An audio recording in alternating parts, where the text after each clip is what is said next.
çok güzel şiirle tanıtmak istiyorum.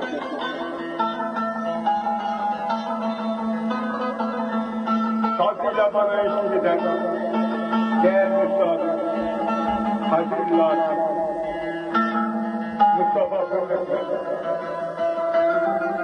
darbukas ile ritim sazla eşlik eden Karacaoğlan Aşıklar Hocası, Adana Kültür Cezerleri saz öğretmeni Cemil Şençal. Göçmen kuşlar gelir benim elime, yazı çok güzel bir çukur var. Bülbül konar çimenine gülüne, yüzü çok güzel bir çukur var.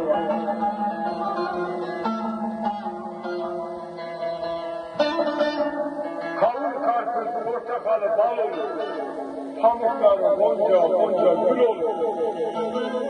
Kazma döver ırgatları el olur, yüzü çok güzel bir çukur var.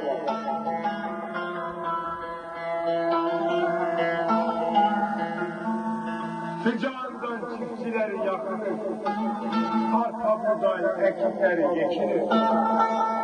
İtlik olur pamukları dokunur, yüzü çok güzel bir çukur var.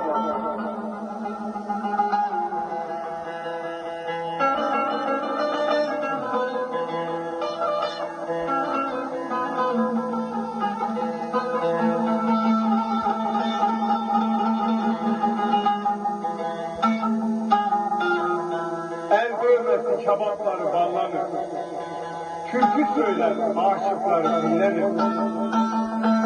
Aşık alim, aşıklıkta bellenir, tabi çok güzel bir türkü var.